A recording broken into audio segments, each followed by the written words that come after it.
Hi, legal besties, and welcome to season 2 of Ladies in Law. I'm Michaela. And I'm Allison. And this season, we're talking all about how you can keep your softness, maintain your authentic self, and also the intricacies of being a female in a heavily male-dominated field.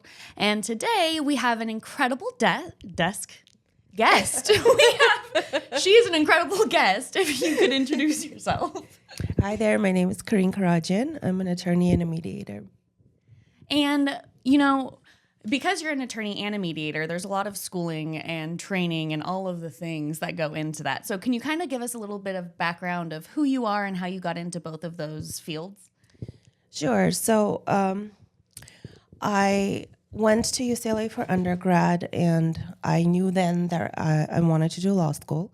Ended up at Pepperdine for law school, mainly because they had the joint JD MDR program for mediation. So I had a lot of weekends and late evenings in the program. It was pretty intense, but I ended up getting my master's in dispute resolution at the same time as the JD. I didn't even know that existed. I didn't either. Yeah, Wow. it was pretty cool. Except, nobody tells you how hard it is to break into mediation. As a young female. And with no judicial background. So I think the mediation is kind of a longer term goal. I would like to grow that practice more. But for now, I think it helps in doing a lot of the settlements that I do. For sure. And I'm just like literally thinking back to my time in law school, and I'm like, I can't imagine having done any kind of dual degree. It's already a lot. It's a lot. Yeah. How did you decide to do the dual? Because I think also sometimes you hear attorneys be like, oh, well, maybe like retire and be a mediator, or you kind of like get into that. But how did you know that so early? It just goes better with my personality. Like, I don't have a very adversarial nature. I don't really like to argue too much. So I knew going in, like, either I have to pick an area of law that's kind of transactional, which I ended up doing down the line, or that I would be doing something more mediation-based and collaborative. I think that's awesome, because I think so often, like, I mean, as a little girl, I guess was argumentative. And so I was always told I should be an attorney. So it's really nice to be like, no, you don't have to be argumentative, or you don't have to want the adversary to be an attorney. So that's really cool that you knew that about yourself, even like before going into it. What made you want to go and be an attorney? I don't really know. I don't have like this inspirational story to say, right? Like, so-and-so was incarcerated and it was my dream to help them. I don't know. It just was in the back of my mind for a while. I think so everyone on my mom's side went to med school, like my mom, grandma, aunt, everyone. And I didn't want to do that. And I think growing up Armenian, it was like, you're either going to be a lawyer or you're going to be a doctor. So pick your poison. And I just did that. But I probably would have wanted to go into journalism if I didn't go into... Same. That was your major. That was my major. Oh, yeah, I loved writing, and I mean, we still kind of have a little bit of that. Right. So I'm like, I can kind of like dabble with my client stories. Yeah, and sometimes it does feel like that when like you are talking to your clients. It's almost like that kind of like an interview where it's like, well, tell me how you got here. Oh, yeah. What did you study at UCLA? I did international development studies. That was something my dad really wanted me to do.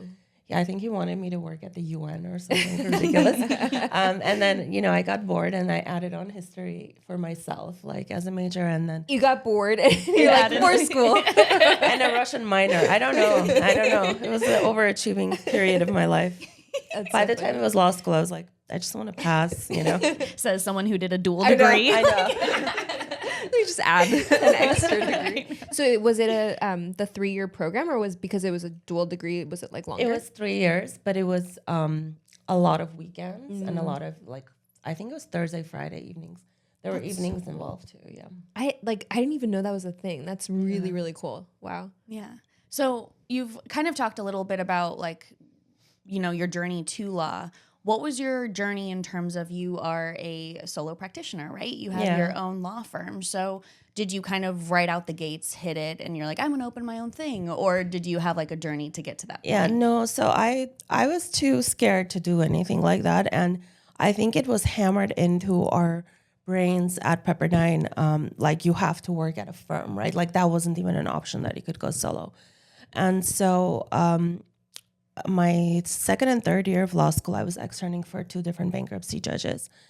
And then I got recruited by a bankruptcy law firm right out of I think it was still my third year. So I stayed with them after I passed the bar as an associate. And then 2 or 3 years in, a friend of mine said, hey, do you want to join forces, open up a law firm? And we did that. And then he ended up getting a government position, had to leave. And I stayed solo, but I never looked back. So yeah, I love it. I love the flexibility, obviously. With bankruptcy, I mean, so it's a federal, it's federal court. So is it a lot more formal? Like, did you feel like working with those two judges really gave you the confidence to say like, yeah, let's do it. Let's open up our own firm?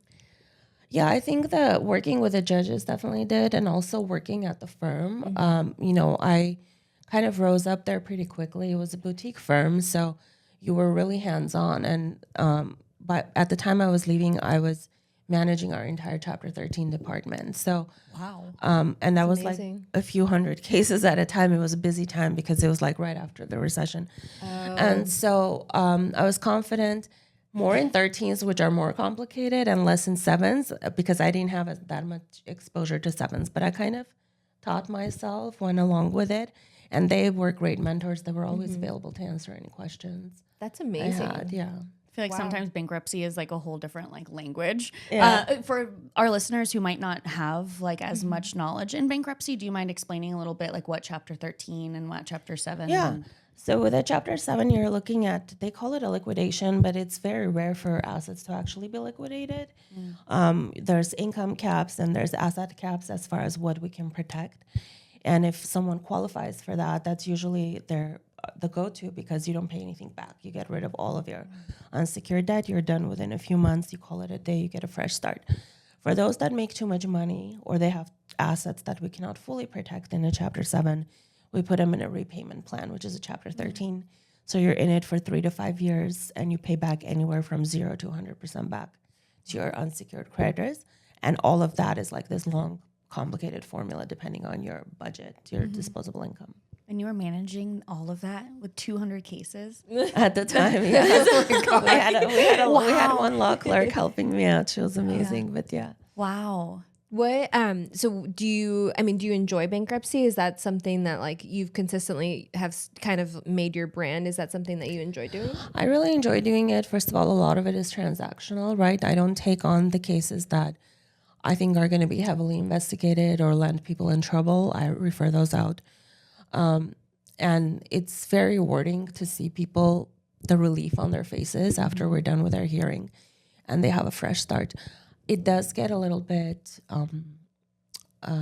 overwhelming, though. Like when you're doing the consults, you're hearing a lot of really sad stories, and sometimes you like can't completely like separate that from your life. So you're really like a psychologist at times. That is literally, I think, for a lot of different fields, not just bankruptcy, but I think we feel it for personal injury as well. It's like sometimes you're just a therapist, and they just, your clients need an ear, and that's kind of your second job. Sometimes they need a good cry. Yeah.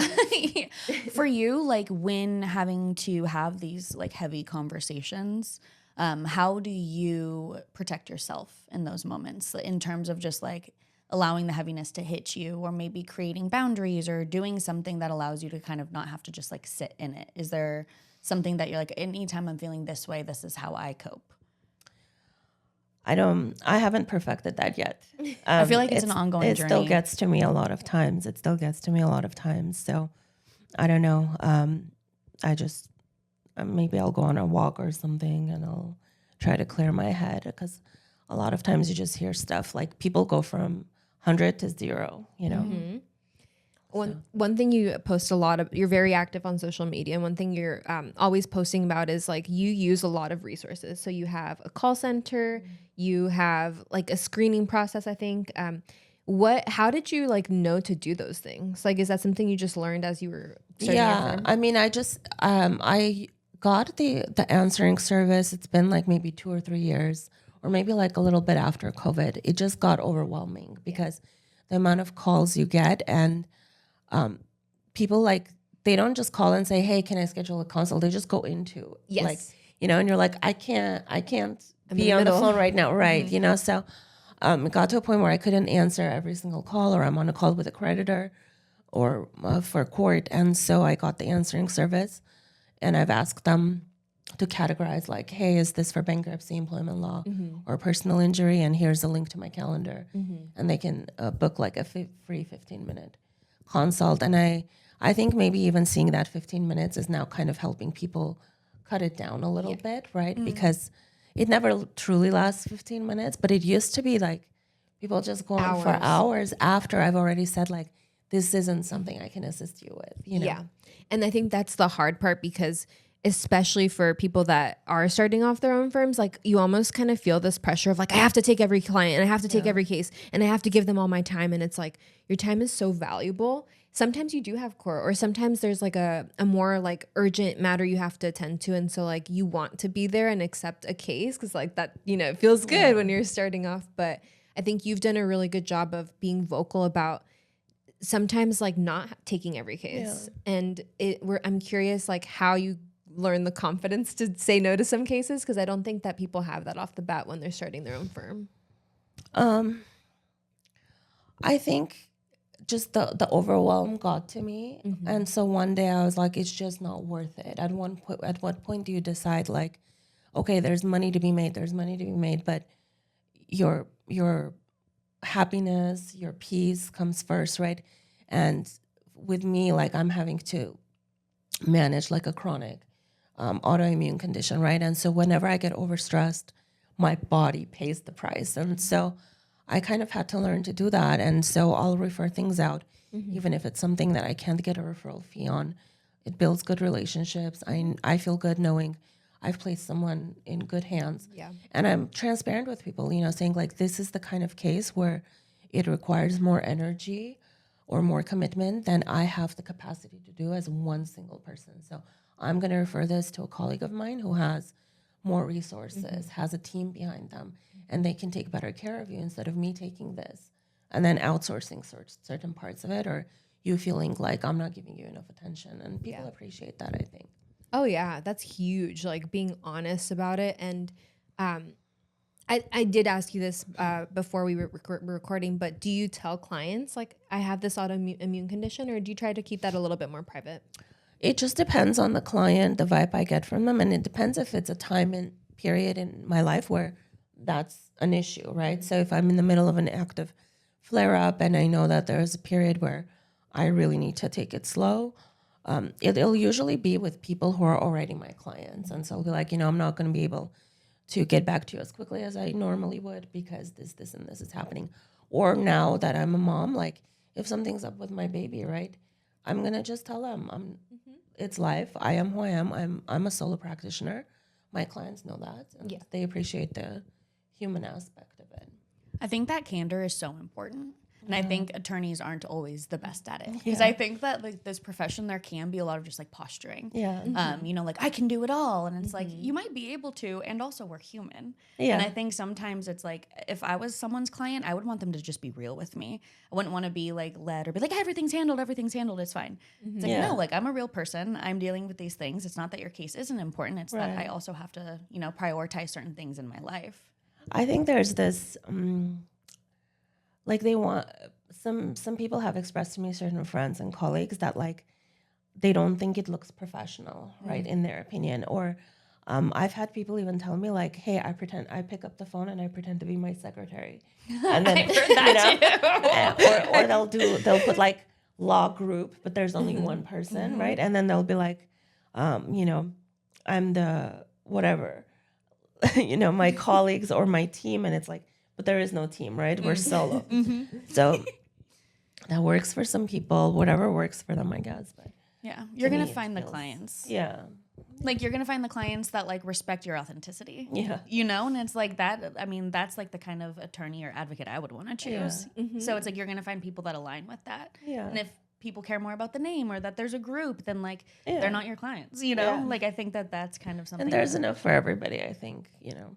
One thing that you kind of touched on earlier, so there's a lot of things that are left out in law school or kind of like just not really explained. And I think one of those things is like they don't really talk about owning your own practice. And, you know, going from working with a bankruptcy firm and then starting on your own and all the growth that probably took, we do want to like talk about how you define success, because you define it very different than what the traditional like law school mentality is. Like you go work for a big firm and like make a ton of money. And so like, can you explain what led you to kind of redefining what success means to you? I think one of the biggest ones was definitely my health, because I had spent so many years just overdoing things, right? The dual degrees, the, overachieving for no reason. And then I worked a lot at my old firm. We didn't have billables and I had amazing bosses, but it was like, if work had to be done, then I was staying until, 10 p.m., sometimes 1 a.m. to file a case. And nobody was making me do that, but that's just my personality. And then when I finally left, like literally 2 months later, I got diagnosed with lupus. And one of the main things my doctor said was like, you need to slow down like your life, you cannot keep being so stressed, like not enough sleep, too much work and stuff. And so that made me I had no choice. So for a while I was taking it really slow as I was growing the firm. And the timing of it worked out, because when you're first on your own, it's not that busy, And so I think that was like the biggest thing. And then round 2 was becoming a mom. And that really hit me really, really hard, really humbled me. And now it's like, I want to spend as much time as I can with him, even though that is also exhausting. So you try to find this balance, but you're like, I don't care about I don't want to own a boat. I don't want to own a plane. I don't, all these things we see some of the people in our profession define as success. And there's nothing wrong with that. If that is your definition of success and happiness, that's fine. I don't want every single law student to think like the only way success is achieved is if I'm working my butt off at a big law firm and being exhausted and making, like $500K a year or whatever. And I think a lot of people start kind of steering away from like, is this really for me? Like, do I want to be, working 60, 70 hour weeks just to like hit my billables or whatever it may be. And I think you do like such a good job on social media of like, you're very transparent. Like you say like, I am not the type of person that wants to be in trial or that wants to be litigating and be super adversarial and, do this kind of work. But you still get like a ton of cases, like your firm's doing great. And so I think it's just amazing to see how like you found exactly what was great for you, what worked for you, and then tailored it to like what you wanted in life. Thank you. Yeah, I try. It works for me. And I don't want to misrepresent like I'm out here making millions or something, right? Like the cases I am taking, I know that are the cases that are not going to be super litigated. And so they're also not super high value, but it just works for me and presents me with enough comfort to where I know my bills are paid and there's a nest egg somewhere. And that's enough for me. I think you just have to find what works for you and you have to experiment a little bit. I have a lot of friends who started out in big law and then got burned out really, really quickly. And we're like, okay, the money is not worth it. It's not.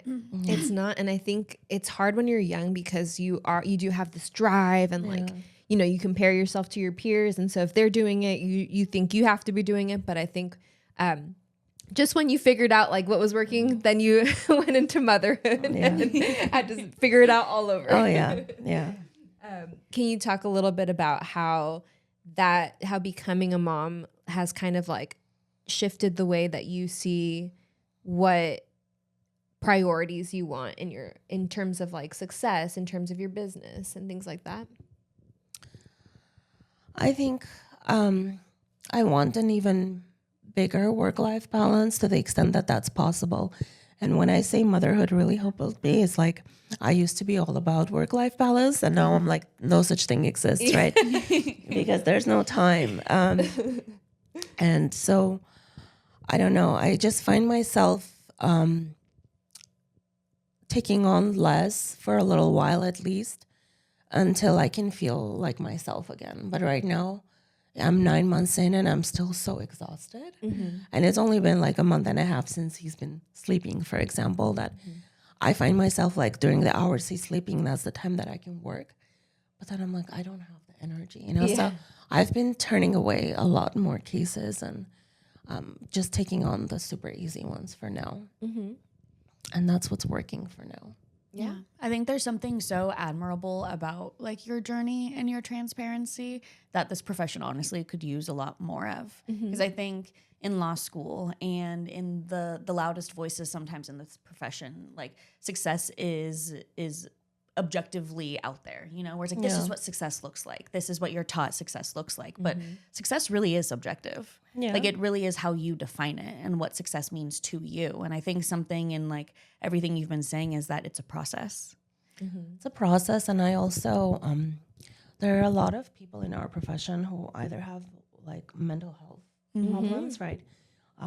Pretty high suicide rates, or just physical health problems, especially, you know, I've seen a lot of people share with me about the autoimmunes because they know I've dealt with it.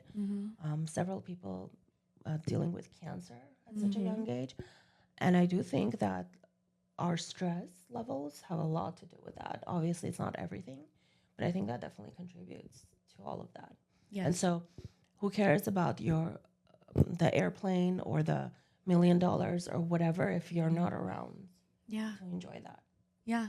Or even on the flip side of that, if you do have a family, if you're not around to like make those memories and like see your children grow up. And I think being a mom for me like also was life changing because I had this very like clear, I had this view of what motherhood and working was going to look like. And then when she came, I was like, oh, it's completely different. And I think, you know, you post about it a lot, but like there's ups and downs. There's sometimes it's really, really tough. And unfortunately on social media, I don't think we see enough of that. People just post the good stuff. So you're like, dang, I'm really failing here. But then also adding in the layer of like, okay, being a working mom and being in a profession that's like, you know, it's pretty competitive. There's a lot of expectations. And so I think when people can see that you can be an attorney and also a mom, and like you post a lot about that, like I think it's so admirable because then people can see like, you know, it's not always going to be easy, but like you can do it. So I love it. Thank you. In terms of just your like goals, so you talked a little bit about the different practice areas. So you do bankruptcy, personal injury, employment, And that's it. and then mediating. Mediating mainly employment cases. I do some business mediations, but I would want my focus would be employment down the line. Okay. And then also, do you see yourself growing the mediation aspect of it? I hope to. I really hope to. I think that's what I would want as a long term for mediation to get to a point where it can kind of fund pro bono bankruptcy cases. Oh. Wow. I don't know if I'll ever get there. Mediation is very competitive, but that would be like my dream. That's amazing. Thank you.